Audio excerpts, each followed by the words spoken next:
What's up YouTube, back here with another video today. In today's video we're making some big changes to our garage slash shop because we are adding air conditioning. Very needed where we live. It's always freaking hot and always humid, and why not make some improvements to our garage, make it easier to work on the projects in the cars by adding some AC. So we went to Home Depot, picked up this LG 400 square foot AC. Our garage is a roughly 300 square foot, so that should be sufficient. And we are adding some garage door insulation to help keep the heat out and the cool in, make the AC a little more efficient. And this stuff's pretty easy to put up. We'll show you that in a second, but looks pretty good so far. So I did half the door, as you can see already. I wanted to make sure I knew what I was doing before I started making a video about it and looked like an idiot. But it is actually really easy. So we'll get into how to do that. But yep, improvements are coming. So I think we're gonna put it back here in this corner where all this extra paint and crap is. So we gotta clean that out. We're gonna build a stand for the AC unit. I want it to sit level with this here. It'll sit up here. And we're gonna duct it out, cut a little hole in the roof, and go right out the side of the house with it. So, okay, so when you open the insulation box, you're gonna have 4 rolls. There's actually 2 sheets in each roll of the insulation. You'll have some gloves. Comes with this double-sided adhesive for these little tabs that you gotta put on it. And you'll need some kind of utility knife or something to cut the insulation, because you do gotta trim it, because every panel is different. You're not going to have the same size panels as someone else, most likely. A Sharpie to mark, and then a tape measure so you can mark where to put these adhesive things. Basically, I just measured in roughly 12 inches from each side. This is where you'll want them. See if I can get this thing to cooperate. See, about 12 inches from each side. And then you'll want to measure your panel width this way, from inside the little recesses. Ours is about 21 inches, and then go half of that, and that's the center that way. You have your 2 little adhesive sticky things there, and these you peel the other side there, if I can get it. Picked a bad day to bite my nails. Take these and just stick them on. And you'll do that for each panel. For if you got a garage door like mine and you got these braces right in the center, what we did is on this one you can see we just went 1 above and 1 below.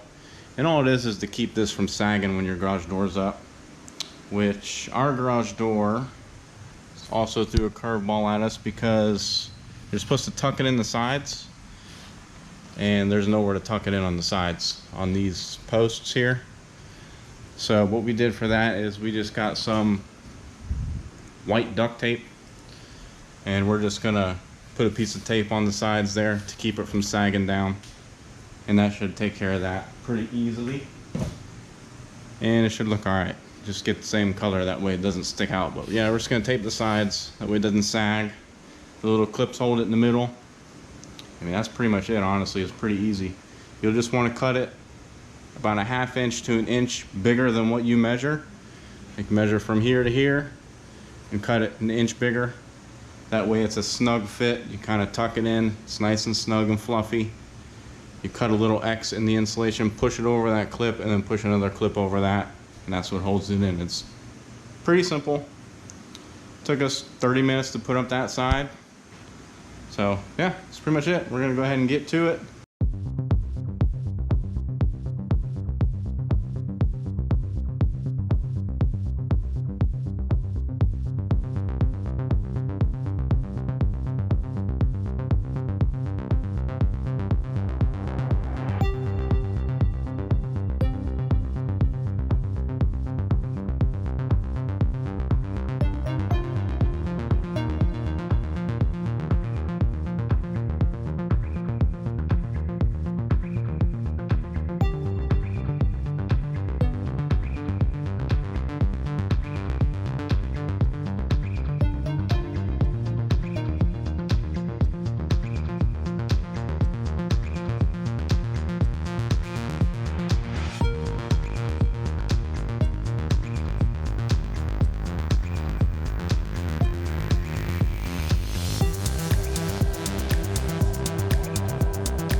Got everything up, all insulated, looks pretty good.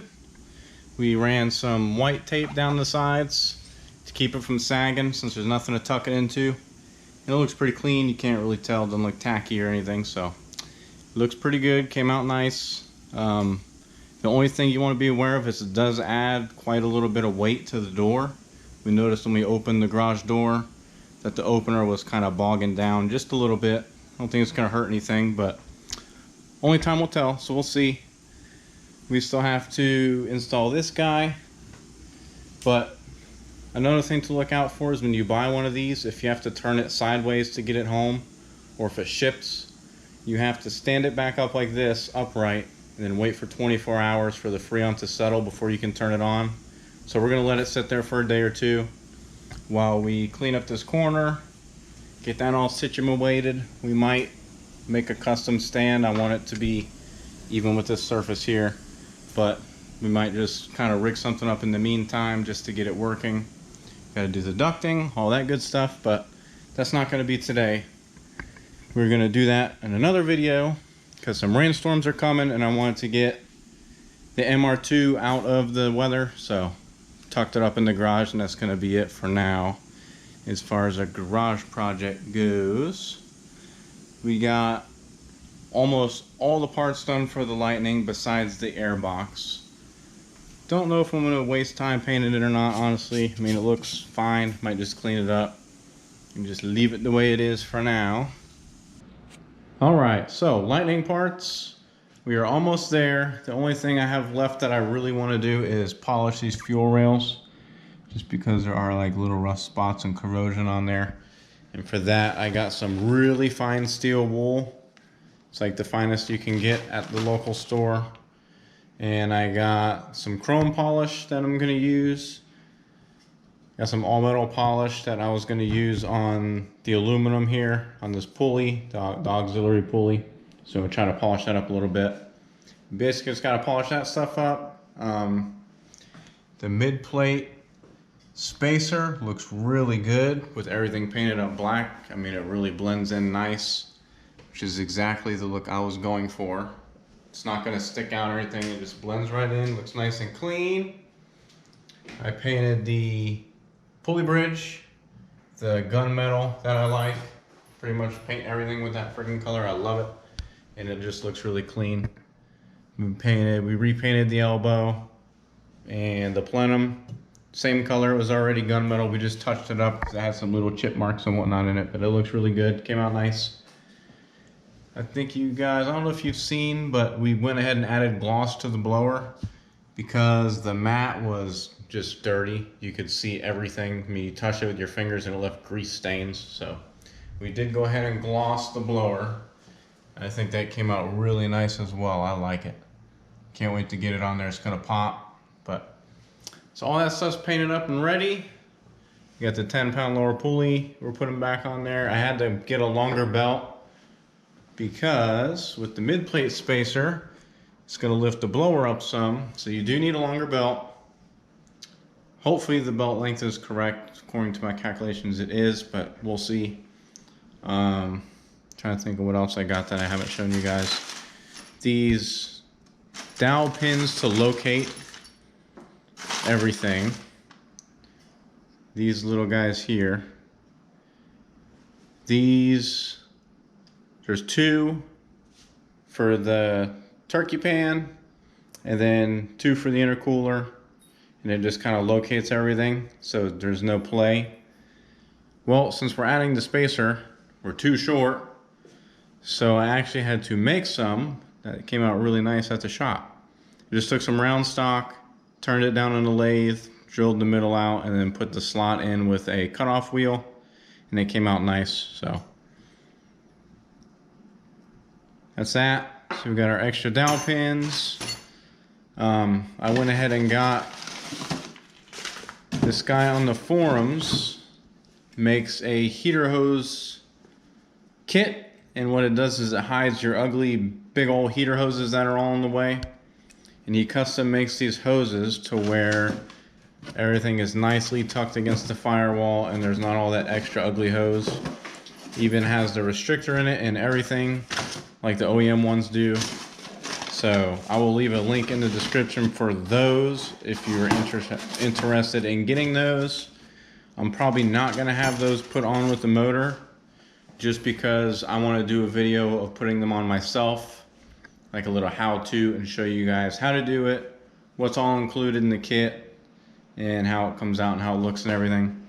I also got, I'll leave another link in the description, I got a power steering relocation kit, and it is an aluminum bracket that locates the power steering reservoir and moves it down underneath the intake and on the fan shroud out of the way.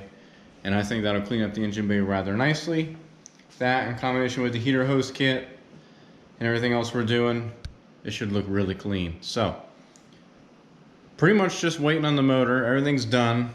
Just gotta spend some time and do a video of polishing these guys up, making those nice and pretty. All these parts are pretty much done and good to go. Airbox, I think I'm just gonna leave alone.